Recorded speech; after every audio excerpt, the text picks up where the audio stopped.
Hello students, welcome to Missile Classes. और मैं आज आपके सामने लेकर आया हूं कि कल आप लोगों का ब्लूप्रिंट में किस तरह से क्वेश्चन छपने वाले हैं। फाइनली मैं आज आपके सामने top of the most important objective question लेकर आने वाला हूं। आज मैं आपको जो बताने वाला हूं वो बहुत ही इंपॉर्टेंट क्वेश्चन होगी आपके फाइनल एग्जाम के रिगार्डिंग। ये जरूरी नहीं है कि आप लोगों का ब्लूप्रिंट में जो क्वेश्चन छप जाए वो फाइनल एग्जाम में नहीं आए, बल्कि एक काम करें। जब हम आप लोगों के लिए इतना काम कर सकते हैं तो आप लोग एक काम जरूर करिए। जब से आप लोगों को ब्लूप्रिंट का एग्जाम हुआ है तब से लेकर जब तक होगी सारा का सारा क्वेश्चन को एकजुट करना है, एकत्रित करना है और चैप्टर वाइज अरेंज करना है। और सारा का सारा क्वेश्चन ऑब्जेक्टिव हो, वेरी शॉर्ट क्वेश्चन हो, शॉर्ट क्वेश्चन हो या लॉन्ग क्वेश्चन, सारा का सारा क्वेश्चन को एकदम बिल्कुल 100% कवर कर लेना है, क्योंकि यही सब क्वेश्चन आपके पेपर में आपको फाइनल एग्जाम में आप लोगों को देखने को मिलेंगे। तो फाइनली आज मैं आपके सामने ऑब्जेक्टिव क्वेश्चन लेकर आया हूं। अगर आप लोग कमेंट में करें सर हम लोगों का पेपर में 23 दिसंबर को किस तरह से सब्जेक्टिव क्वेश्चन में very short question, short question and long question छपने वाले हैं, वो भी करवाइए। तो एक बार कमेंट सेक्शन खुला हुआ है, दबा करके कमेंट करिए। कमेंट को देख के ही मैं आप लोगों के सामने तुरंत पेश आऊंगा ऑब्जेक्टिव के साथ साथ सब्जेक्टिव क्वेश्चन को भी। तो आगाज करते हैं आज के मेरे प्यारे क्लास को और एक एक क्वेश्चन को हम लोग बेहतरीन तरीके से देखने की कोशिश करते हैं, क्योंकि फाइनल एग्जाम में आप लोग का टू द पॉइंट ऑफ ऐसा ही क्वेश्चन आपके फाइनल एग्जाम में पूछे जाएंगे। चलिए पहला क्वेश्चन पे हम लोग आते हैं। सर पहला क्वेश्चन है अस्थायी बंदोबस्त जुड़ा हुआ था। आपके सामने पहला क्वेश्चन है कि अस्थायी बंदोबस्त जुड़ा हुआ था हेस्टिंग से, वेल्लेस्ली से, कॉर्नवालिस से या लॉर्ड रिपन से। तो बताएंगे सर कॉर्नवालिस हो जाएगा इसका आंसर। क्या हो जाएगी? कॉर्नवालिस। और लिख के रख ले मेरे प्यारे, ये क्वेश्चन आपको 2024 के पेपर में to the point of final exam में आपको देखने को मिलेंगे। उम्मीद करते हैं पढ़ाई बहुत जबरदस्त कर रहे होंगे। अभी भी समय है, 40 दिन मान के चलिए आपके पास अभी समय है। इन 40 दिन को सोना बना लीजिए या तो सोने में गुजार दीजिए, ये आपके ऊपर डिपेंड करता है। लेकिन एक बात याद रखिएगा, ये 40 डे जो आपके हैंड में है, जिंदगी में चाह करके भी ना आप कभी लौटा नहीं सकते। इस बात को भी याद रखना है, फिर आप लोगों को एसमोज करना है। क्वेश्चन नेक्स्ट पे आते हैं। अस्थायी संथाल विद्रोह का नेतृत्व कौन था? सबसे पहले आपको याद रखना है कि संथाल विद्रोह कब हुई थी? तो 1855 में हुआ था। कब हुआ था संथाल विद्रोह? 1855 में। लेकिन इसका नेतृत्व किसने किया था? दो भाई थे, सिद्धू और कानू। और मेरे लाल याद रखिएगा, संथाल विद्रोह से आपके पेपर में 5 मार्क्स का एक सब्जेक्टिव क्वेश्चन आएगी। एक बार याद रखिएगा 5 मार्क्स का सब्जेक्टिव क्वेश्चन आएगा। और मैंने आप लोगों का सिद्धू कानून से रिलेटेड हो, संथाल विद्रोह से रिलेटेड हो, किस तरह से अंग्रेजों ने संथालों पर अत्याचार करते थे, सारा चीज मैंने आप लोगों को बेहतरीन तरीके से आप लोगों को मैं प्रोवाइड कर चुका हूं। जो क्वेश्चन मैं बता रहा हूं एक एक करके बस आप लोगों को नोट डाउन करना। सिद्धू और कानू ने किस विद्रोह का नेतृत्व किया था? संथाल विद्रोह का। मैंने अभी जस्ट बताया संथाल विद्रोह कब हुई थी? तो 1855। ये भी आप लोगों को याद रखना है, ठीक है। और इसी के साथ आप लोगों का अगला प्रश्न मैं लेकर आया हूं, भारत में अस्थायी बंदोबस्त कहां लागू किया गया था? बहुत इंपॉर्टेंट है। जो भारत में अस्थायी बंदोबस्त जो लागू किया था, इसका नेतृत्व किया था कॉर्नवालिस ने, लॉर्ड कॉर्नवालिस ने। तो आपसे यहां पे पूछे गए हैं कि अस्थायी बंदोबस्त एक्चुअली कहां पे लागू किए गए थे, ये आपसे पूछे गए। तो बताएंगे सर वो है देश का नाम नहीं बल्कि राज्य है जिसका नाम है बंगाल। क्या नाम है? बंगाल। ऑप्शन नंबर क्या हो जाएगी? ए इसका राइट आंसर हो जाएगी। अगर आप में से ऐसे स्टूडेंट है जो कोचिंग कर रहे हैं, ट्यूशन कर रहे हैं या कुछ भी पढ़ाई नहीं किए हैं और अभी भी आप लोगों को डर लग रहा है सर हमारे पेपर में किस तरह से क्वेश्चन छपने वाले हैं, तो आप लोगों को डरना नहीं है। मैंने आप लोगों को ऑलरेडी 5 सेट प्रोवाइड किया हूं, याद रखिएगा। 5 सेट में 200 क्वेश्चन आप लोगों को मैं बताया हूं।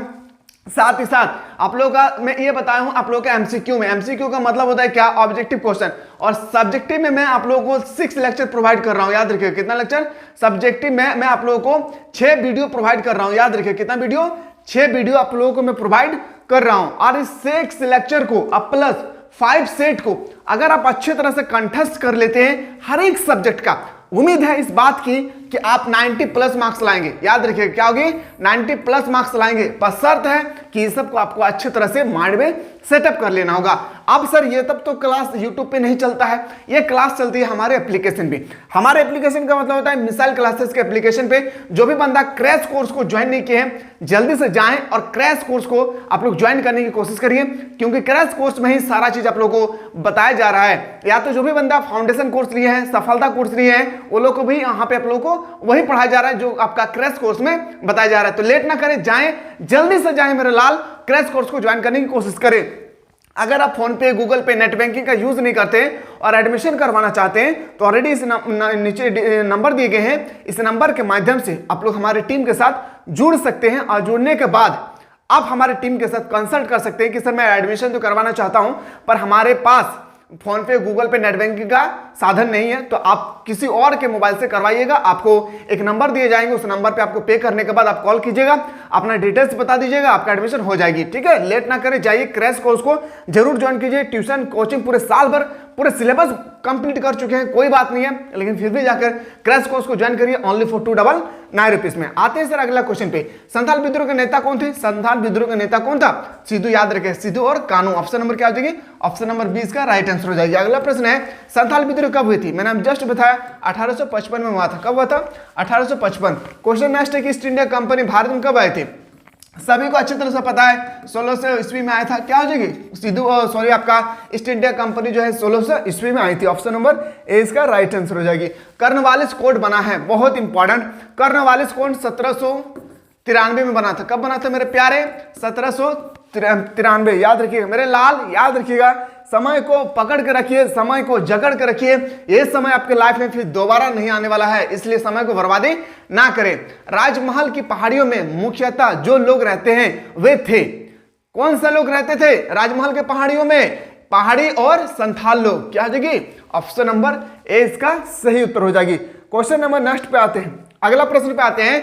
कंपनी काल में अक्सर शक्तिशाली जमींदारों के लिए जो शब्द प्रयोग किया जाता था वह था, जो कंपनी काल में अक्सर शक्तिशाली जमींदारों के लिए जो भी शब्द का प्रयोग किए जाते थे उसे हम लोग कहते थे, क्या कहते थे? याद रखिएगा, रैयत कहते, सॉरी आपका क्या कहते थे? राजा। याद रखिए, क्या हो जाएगी? राजा। ऑप्शन नंबर क्या हो जाएगी? ऑप्शन नंबर बी इसका राइट आंसर हो जाएगी। चलिए अगला प्रश्न पे आते हैं सर। अगला क्वेश्चन अगर हमारे पेपर में आ जाए कि किस तरह से इसका आंसर होगी, समझिएगा। 18वीं शताब्दी में बंगाल में नीलामी में कितने प्रतिशत से अधिक बिक्री फर्जी होती थी? तो फर्जी होते थे 95% से। कितना?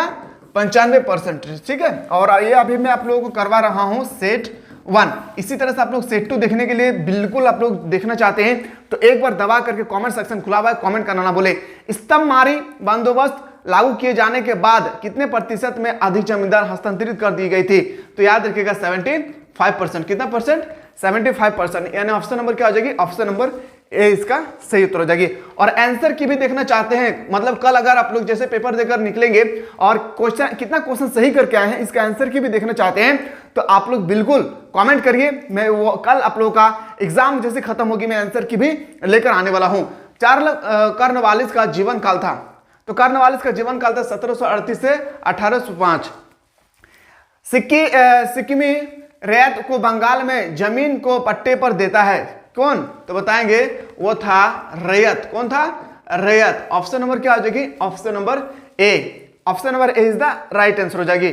और आज जो है मेरी जिंदगी का 1 साल और कम हो गया है, यानी 22 दिसंबर को ही मेरा बर्थडे। तो बर्थडे में याद रखिएगा 22 दिसंबर में जैसे इंसान की जन्मदिन होती है तो लोग पूरा सोचते हैं कि पूरा खुशियां मनाते हैं, पर हमें जहां तक लगता है ना कि उस दिन इंसान को गम मनाना चाहिए। क्यों?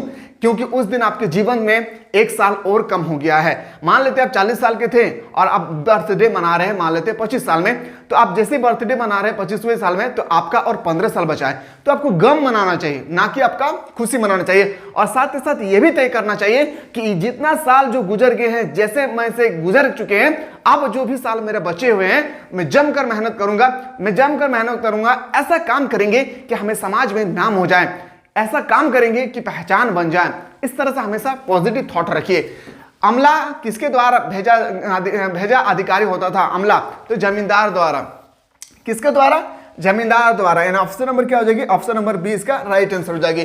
प्राय जोतदार कहाँ रहते थे? जो जोतदार थे वो हमेशा गांव में रहा करते थे। कहाँ पे? गांव में रहा करते थे। और जब भी आप लोगों को फाइनल एग्जाम होगी ना, उससे 2 दिन पहले आप लोगों का एक मैराथन क्लास चलेगी। 2 दिन पहले आप लोगों का एक मैराथन क्लास चलेगी। एक चलेगा आप लोगों का MCQ का, जहां पे आप लोगों का सारा जो बेहतरीन तरीके से क्लासेस कराया जाएगा। और उम्मीद है कि अगर इस क्लास को देखते हैं मेरे लाल तो 30 में से 30 लाने से आपको कोई नहीं रोक सकता है। ये क्लास जो होगी ना फाइनल एग्जाम के 2 दिन पहले तबड़तोड़ क्लास होगी। ये ऑब्जेक्टिव का होगा, इसी तरह से सब्जेक्टिव का भी लेक्चर आप लोगों को मिलेगा आपका एग्जाम से 2 दिन पहले। याद रखिएगा ये सब 2 लेक्चर को देखना ना भूलिए और साथ ही साथ क्रैश कोर्स को आप ज्वाइन करना ना भूले। क्वेश्चन नेक्स्ट पे आते हैं। महाराजा मेहताब चंद का जीवन काल था। महाराजा मेहताब का चंद का जीवन काल कैसा था? तो बताएंगे सर 1820 से 1879। ऑप्शन नंबर क्या हो जाएगी?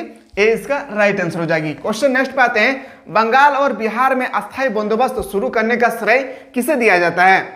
देखिए, अस्थायी बंदोबस्त कहां पे लागू किया गया था? सबसे पहले बंगाल में, बंगाल के साथ साथ जो है ना बिहार में भी लागू किया गया था। तो बिहार में और बंगाल में अस्थायी बंदोबस्त या स्तंभधारी बंदोबस्त शुरू करने का श्रेय किसे दिया जाता है? तो लॉर्ड कॉर्नवालिस ने।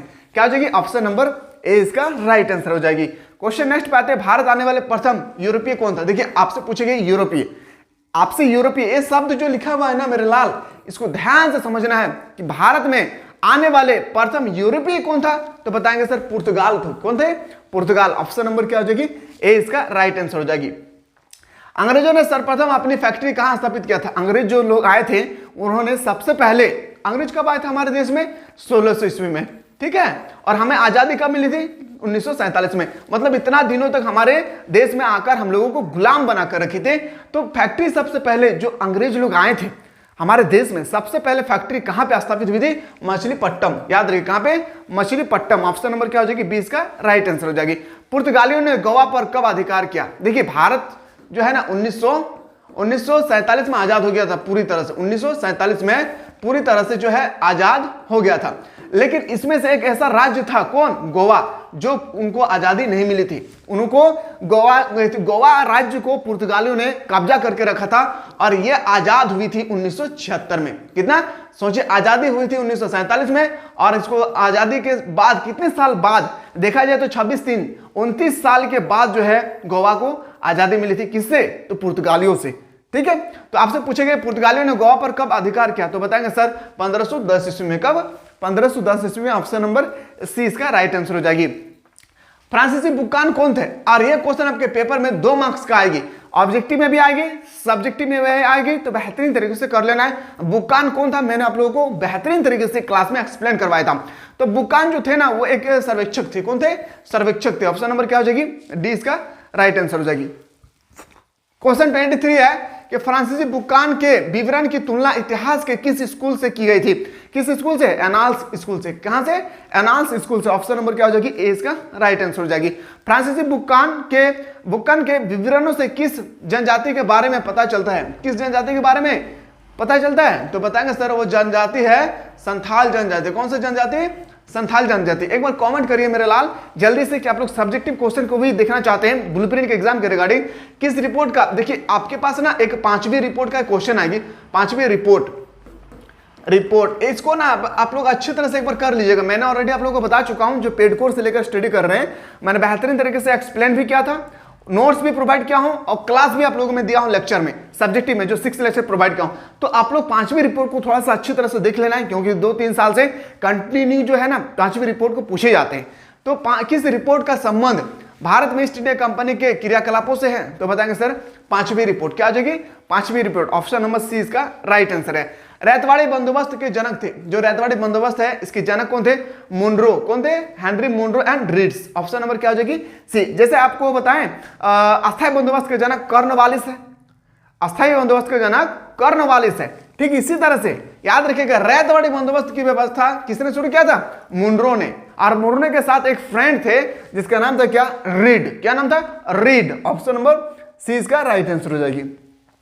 क्वेश्चन 27 महालवाड़ी बंदोबस्त किसके द्वारा लागू किया गया था? महालवाड़ी व्यवस्था मार्टिन बर्ड द्वारा लागू किया गया था। याद रखिएगा मैं क्या बताऊं, थोड़ा सा ध्यान दीजिएगा। यहाँ रैतवाड़ी व्यवस्था है, एक बात याद रखिएगा, मैं फिर से बोल रहा हूं 3 क्वेश्चन में बोलूंगा, तीनों क्वेश्चन को खोपड़ी में घुसा लिए पहले आप ये। सबसे पहले अगर आपसे पूछा जाएगा अस्थायी बंदोबस्त कॉर्नवालिस, अस्थायी बंदोबस्त, अस्थायी बंदोबस्त, ठीक है, तो आपको याद बंदोबस्त आपको याद रखना है कॉर्नवालिस। अगर आपसे पूछा जाएगा रैतवाड़ी व्यवस्था, तो रैतवाड़ी व्यवस्था याद रखिएगा मुनरो। कौन आ जाएगी? मुनरो। अगर आपसे पूछा जाएगा महालवाड़ी व्यवस्था तो मार्टिन बर्ड। क्या हो जाएगी? महालवाड़ी व्यवस्था अगर आपसे पूछा जाए तो मार्टिन बर्ड। याद रखिएगा मार्टिन बर्ड। इसको ना एक बार अच्छी तरह से कर लीजिएगा, क्योंकि फाइनल एग्जाम में तीनों में से एक क्वेश्चन आपके पेपर में 200% छपेगी। 100 नहीं बल्कि 200% आपके पेपर में छपेगी।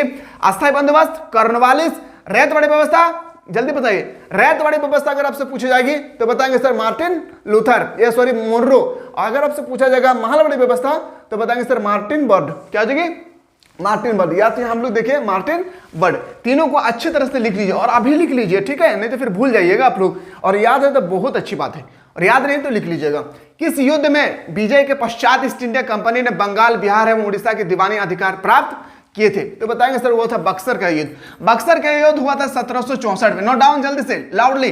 बक्सर का युद्ध हुआ था 1764 ईस्वी में। क्लास अच्छा लगे मेरे प्यारे तो अपने दोस्तों को ना ज्यादा से ज्यादा शेयर करिए ताकि उनको भी पता चले कि ब्लूप्रिंट के एग्जाम के साथ साथ हम लोग फाइनल एग्जाम की तैयारी कैसे कर सकते हैं। तो 1764 में हुआ था बक्सर का युद्ध, ठीक है। और शायद 1557 को याद देख लीजिएगा बार, 1557 को प्लासी का युद्ध हुआ था। पानीपत का युद्ध जैसे प्रथम पानीपत का, द्वितीय पानीपत का युद्ध है ना। तो प्रथम पानीपत का जैसे 1526, 1556, फिर 1600 पता नहीं 1621 या कुछ में हुआ था, देख लीजिएगा। तो पानीपत का भी युद्ध आपको याद करना है। युद्ध से रिलेटेड एक क्वेश्चन आएगी। भारत में अस्थायी रूप से 10वीं जनगणना का आरंभ 1881 में किस गवर्नर जनरल द्वारा किया गया था? बहुत इंपॉर्टेंट, लॉर्ड रिपन। क्या था? Lord Ripon. देखिए भारत में ना सबसे पहले जनगणना हुई थी 1872 में, लेकिन आपसे पूछा गया कि 10 वर्षीय आधार पर, तो 10 वर्षीय आधार पर स्टार्ट हुआ था 1881 में। इसको भी आप लोग नोट डाउन कर लीजिए। और ये जो है जनगणना सफल जनगणना थी। क्या था? सफल जनगणना, ठीक है। तो अगला क्वेश्चन है आप लोगों को याद रखना है कि 10 के आधार पर अगर आपकी जनगणना पूछे जाएगी, इसके गवर्नर जनरल कौन थे? Lord Ripon. क्या रहता है ना? Lord Ripon. अगला प्रश्न पे आते हैं सर, दक्कन दंगा आयोग कब हुई थी? तो दक्कन दंगा होता 1875 में। कब हुई थी? 1875। किस सरकारी रिपोर्ट से भारतीय कृषक जनजाति की स्थिति का पता चलता था? तो बताएंगे सर उपयुक्त सभी। क्या हो जाएगी? उपयुक्त सभी। ऑप्शन नंबर डी इसका राइट आंसर होगी। उलगुलान विद्रोह का नेता कौन था? बिना देखे बिना समझे 2024 के पेपर में ये क्वेश्चन छप रहा है। बिरसा मुंडा। उलगुलान विद्रोह का नेता था कौन? बिरसा मुंडा। ऑप्शन नंबर क्या हो जाएगी? ऑप्शन नंबर डी इसका राइट आंसर होगी। रैयतवाड़ी व्यवस्था सर्वप्रथम कहां लागू की गई थी? जो रैयतवाड़ी व्यवस्था है सर्वप्रथम मद्रास में लागू किया गया था। कहां पे? मद्रास में। ऑप्शन नंबर क्या हो जाएगी? सी इसका राइट आंसर हो जाएगी। भारत में आने वाला प्रथम पुर्तगाल कौन था? भारत में आने वाला प्रथम पुर्तगाल जो थे वो बहुत ही इंपॉर्टेंट है। कौन था? बताएंगे वास्को डी गामा। क्या हो जाएगी? Vasco D gamma. शायद 1498 में भारत आए थे। कब? 1498 में। कौन? Vasco D gamma. Vasco D gamma. और अगर अपने से कोई स्टूडेंट है जो बीए क्लास 12 के बाद बीए का भी बेहतरीन तरीके से पढ़ना चाहते हैं तो इस प्लेटफॉर्म को जगड़ कर रखिए। मेरे लाल इतना कम पैसा में पढ़ाऊंगा, इतना कम पैसा में कि इंसान चाह कर भी ना अपनी पढ़ाई को नहीं छोड़ सकते। और वो भी पता है सिलेक्टेड क्वेश्चन के साथ बताऊंगा। पूरा का पूरा थ्योरी क्लास चलेगी और वहां पे ना जब भी हम लोग का सेमेस्टर 12 का रिजल्ट आ जाने के बाद जब भी सेमेस्टर की क्लासेस स्टार्ट होगी उस समय आप लोगों का फुल्ली लाइव क्लास चलेगी। फुल्ली लाइव क्लास चलेगी। जो भी आप कमेंट करेंगे सारा का सारा चीज मैं आपसे बातचीत कर पाऊंगा वहां पे बीए जब स्टार्ट होगी, ठीक है। तो उम्मीद करते हैं कि आप लोग ज्वाइन करते रहिए। और आप में से कोई ऐसा स्टूडेंट है जो अभी तक क्रैश कोर्स को नहीं ज्वाइन किए हैं, कोशिश करिए जल्दी से कि क्रैश कोर्स को ज्वाइन करिए और बेहतरीन तरीके से आप यहाँ पे क्लास 12 की पढ़ाई करने के बाद अपने रिजल्ट को बेहतर बना सकते हैं। चलिए देखते हैं कितना ऐसा स्टूडेंट है जो सब्जेक्टिव क्वेश्चन को भी ब्लूप्रिंट का देखना चाहते हैं। तो मिलते हैं एक नया वीडियो में। वेट करता हूं आप लोगों का कमेंट सेक्शन का।